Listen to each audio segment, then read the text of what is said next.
मेरे प्यारे दोस्तों, पुराना लोकसभा भवन से नया लोकसभा भवन में एंट्री होते ही एक नया इतिहास रच दिया। और आज़ादी के 75 वर्ष बाद महिला आरक्षण बिल लोकसभा से पास हो गया और राज्यसभा से भी पास हो गया।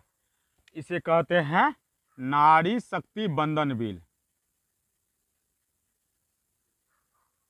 नारी शक्ति बंधन बिल।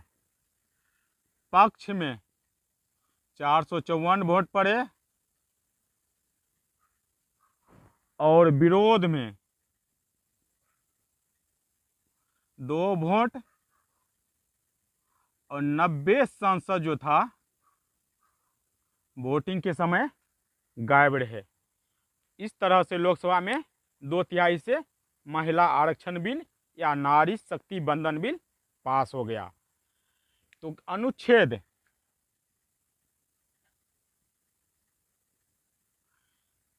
81 कह रहा है कि अधिकतम 552 लोकसभा सांसद होना चाहिए। लोकसभा सांसद होना चाहिए 552, लेकिन प्रेजेंट में कितना है 545, जिसमें 530 राज्य क्षेत्र से आते हैं चुनकर और 13 संघ क्षेत्र से आते हैं और 2 एंग्लो इंडियन।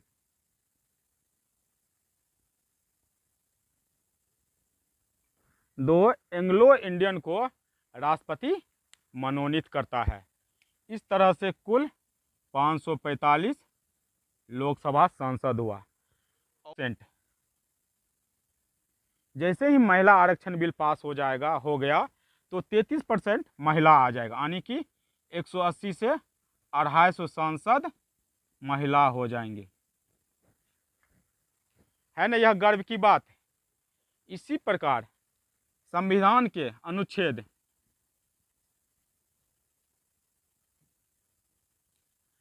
80 के अनुसार अधिकतम 250 राज्यसभा सांसद होना चाहिए।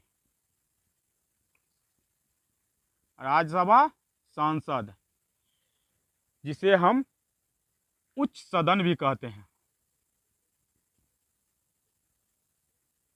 जबकि लोकसभा को निम्न सदन।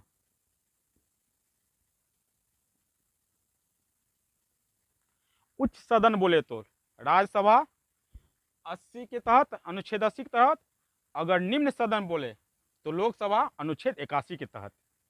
तो अनुच्छेद 80 कह रहा है कि अधिकतम 250 राज्यसभा सांसद होना चाहिए, लेकिन प्रेजेंट में कितना है 246 है प्रेजेंट में, जिसमें 234 राज्य का प्रतिनिधित्व करता है और 12 जो है मनोनीत करता है, राष्ट्रपति मनोनीत करता है, अर्थात 246 हुआ टोटल। इस प्रकार से इसमें भी 33% महिला आरक्षण बिल पास होने से यहाँ भी 33% महिला राज्यसभा सांसद हो जाएंगे। तो इसी तरह कोई भी विधेयक, कानून तब तक नहीं बनता है जब तक वह लोकसभा से नहीं पास हो जाए या राज्यसभा से नहीं पास हो जाए। यदि वह लोकसभा से पास हो गया विधेयक, फिर राज्यसभा से भी पास हो गया, राष्ट्रपति का स्वीकृति मिल भी गया, तो उससे पहले उसे लंबी प्रक्रिया से गुजरना पड़ता है।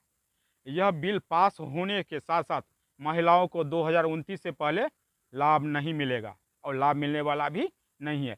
लेकिन अगर कानून के राह पर चल पड़ा तो महिला को जरूर अधिकार मिलेगा, क्योंकि इसमें 2 कारण है।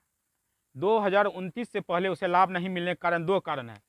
पहला कारण क्या है, परिसीमन। अभी तक परिसीमन, यानी कि आजाद भारत में 4 बार परिसीमन आयोग का गठन किया गया।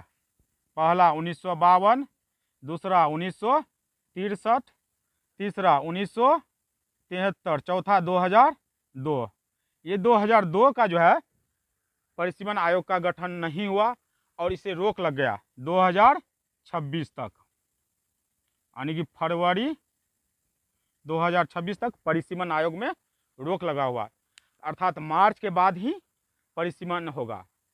और लोकसभा सांसद क्षेत्र का परिसीमन 2026 के बाद, यानी फरवरी के बाद, यानी मार्च के बाद ही यह होगा। तो लगभग 2 साल लग जाएगा। तो 26 दू 28। देखो दूसरा कारण क्या है, जनगणना। जनगणना 2021 का जनगणना अभी तक हुआ नहीं है, और कोरोना के कारण 2021 का जनगणना रुका हुआ है। तो अगर यह जनगणना 2021 का 2026 में शुरू होता है तो 1 साल 2 साल के बीच में लग सकता है, या कितनों ही जल्दी से करेगा तो फिर भी 2027-28 से पहले जनगणना पूरा कार्य नहीं होगा। इस तरह से माना जाए तो 28-29 के चुनाव के बाद ही उसे फायदा मिलेगा।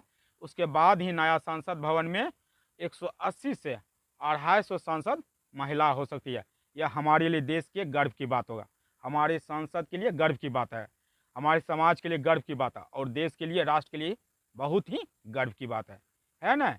मस्त चीज़। इसलिए आप लोग चैनल को सब्सक्राइब कीजिए, लाइक कमेंट और दोस्तों को शेयर कीजिए। धन्यवाद।